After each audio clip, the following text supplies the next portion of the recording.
Eric shot himself in the head on April 24th, 2016. I was standing beside him. I still have the blood-stained clothes and the blood-stained memories. You need to understand, Elena. He explained, holding the gun to his temple. There's a bridge. It's right here. He shook the gun as if to signify its new status, not as a weapon, but as a means of traversal. Don't, Eric. My voice was slow and calm, but flickers of panic were doubtless present in its timbre. I see it now. In flashes, whenever I imagine pulling the trigger, I get a glimpse of the bridge ahead. It's not black. It's not empty. It's bright and full of warmth with everything I'd imagined. Machinery whirred around us. An omnipresent hum of energy filled the room as countless megajoules of electricity filled capacitating cylinders, all ready to discharge at a specific time. What if you're wrong? What then? You're just dead, and you're worthless when you're dead. All that potential is gone. The continuation of life affirms worthlessness. My worth is in what I've seen. My worth is in what happens next, because if I'm right, and I know I'm right, everyone will learn that what we are in right now is just the first stage. Once that gets out, we can all go through and on. But by that, you mean that everyone can just die? Are you listening to yourself? He gripped the gun tighter and grinned. Maybe it sounds crazy, but I see it, and I think you're about to. Eric swung the gun toward me, his finger on the trigger. I gasped. Instantaneously, the humming and whirring grew deafening. Something shimmered in my vision, as if those floating remnants of my eyes developed had coalesced into one point on the other side of the room. What? Eric grinned and lowered the gun. You saw it, didn't you? As the gun went down, so too did the vision.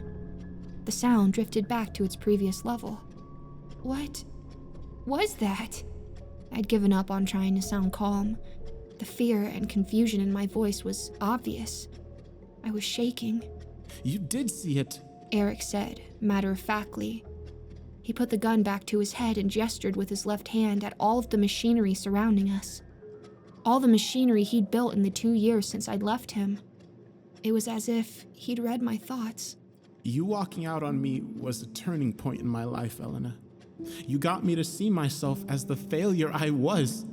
It was that shock that allowed me to set my sights on something greater than just me, something greater than all of us. Eric, I didn't mean to hurt you. But you didn't. You couldn't. You woke me up.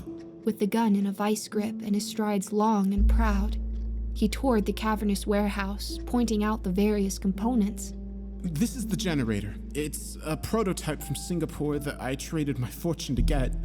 Those bubbles in the tank, see how they pop? Every time they do that, they release more energy than a truck going 1,000 miles an hour. Once I got that, everything else just fit together, just as it had during my dreams. God, I have thought those dreams were the most disorienting moments of my life. I couldn't imagine such things could be real, but now I know they were. They're just on the other side of the bridge, and they're nothing to fear. Eric's finger caressed the trigger with a loving warmth that had been absent toward the end of our relationship. And here, he commented, brushing his free hand along a bundle of cables as thick as my thigh until he reached a set of what looked like black glass tubes arranged around the circumference of a red, metal globe. Here's where the magic happens. My mind was reeling. The situation itself was enough to break me. I was seeing the man I'd loved since he was a boy, who had gotten lost somewhere. Somehow. What had done it? What was the turning point when I'd said, no more? Surely this person with a gun in front of me wasn't the same boy who'd brought me wildflowers 20 years earlier. Surely it was someone else. Eric's eyes gleamed with rapt intensity. I knew those eyes. The same eyes that had stared into mine on the night his fever had reached 105 degrees. The same eyes I'd watched dull every night for years and years.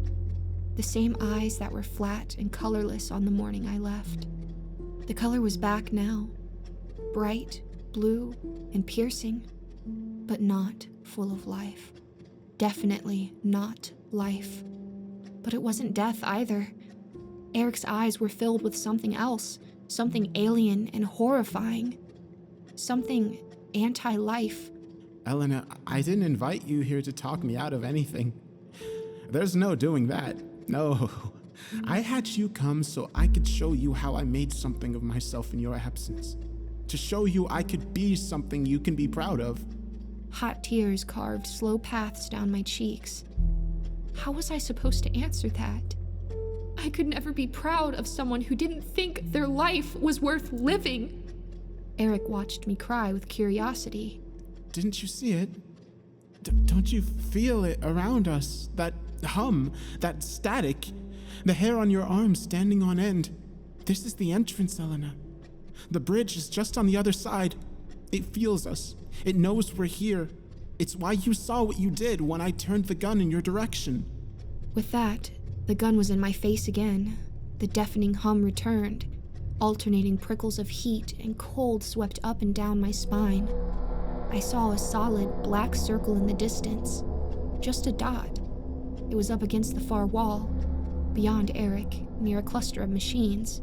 I know you see it, Eric said, his voice barely audible over the electric din. He walked closer to me and put the barrel of the gun to my temple. Don't look away. Watch it. Gaze into it. A new rush of tears blurred the world around me, but I obeyed.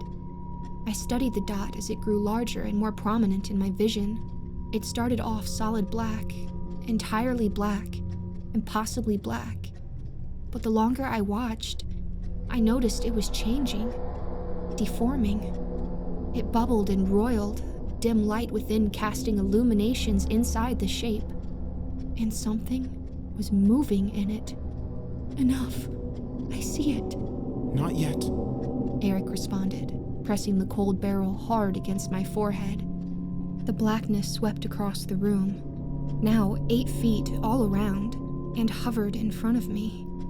Eric wasn't enveloped in the swirling chaos, but he didn't seem affected. It was as if it were ignoring him, or he, it. I don't think it mattered. The black shifted to gray, then to white, then red. Red as the sphere into which all the generated energy was pouring. I'd stopped weeping, and Eric noticed. This is it, Elena. I've watched it for days. It just waits. It's ready whenever you are. An aperture in the redness opened. Beyond it was a path of stone winding through an endless sea of stars. The path twisted and swirled up and around and through the starscape in an intestinal tangle that caused my stomach to lurch with vertigo. The bridge. It's ready for you. He paused, letting a slight bit of pressure off my forehead. The bridge dimmed. But are you ready for it? I found myself leaning my forehead toward the barrel of the gun. The image sharpened. Innumerable stars bloomed along the twisted path of the bridge. I squinted to see what lay beyond, to see what was being bridged. All I saw was a pinprick of red light. Harsh, caustic, searing. I can let you cross if you want. I promise I'll be right behind you. The redness at the end of the bridge swelled.